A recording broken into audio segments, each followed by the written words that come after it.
بسم الله الرحمن الرحيم تبارك الذي بيده الملك وهو على كل شيء قدير الذي خلق الموت والحياة ليبلوكم أيكم أحسن عملا وهو العزيز الغفور الذي خلق 7 سماوات طباقا ما ترى في خلق الرحمن من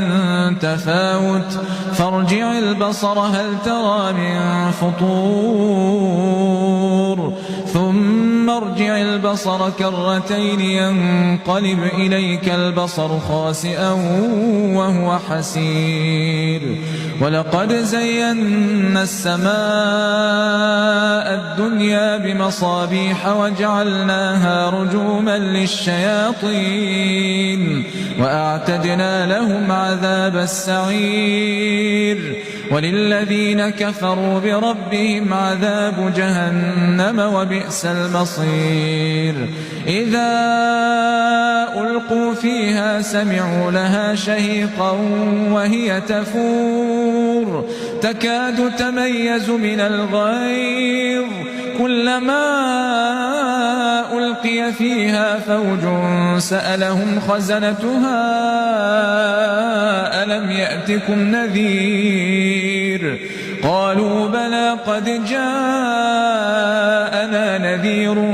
فكذبنا وقلنا ما نزل الله من شيء إن أنتم إلا في ضلال كبير وقالوا لو كنا نسمع أو نعقل ما كنا في أصحاب السعير فاعترفوا بذنبهم فسحقا لأصحاب السعير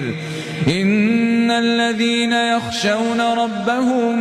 بالغيب لهم مغفرة وأجر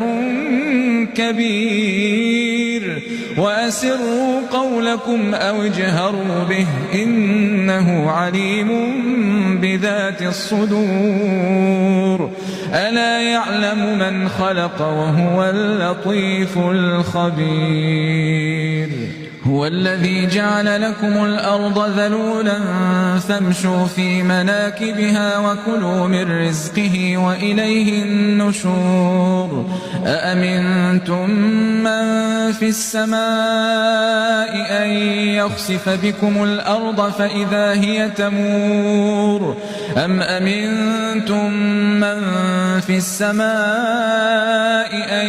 يرسل عليكم حاصبا فستعلمون كيف نذير ولقد كذب الذين من قبلهم فكيف كان نكير أولم يروا إلى الطير فوقهم صافات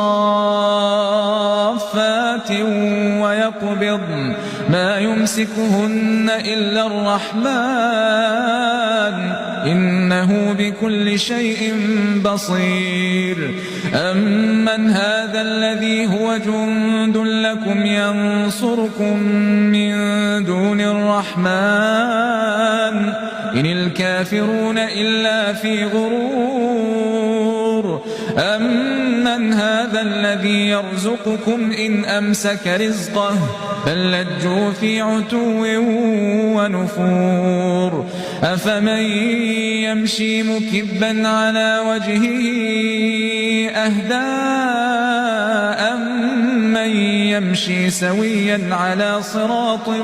مستقيم قل هو الذي أنشأكم وجعل لكم السمع والأبصار والأفئدة قليلا ما تشكرون قل هو الذي ذرأكم في الأرض وإليه تحشرون ويقولون متى هذا الوعد إن كنتم صادقين قل إنما العلم عند الله وإنما أنا نذير مبين فلما رأوه زلفة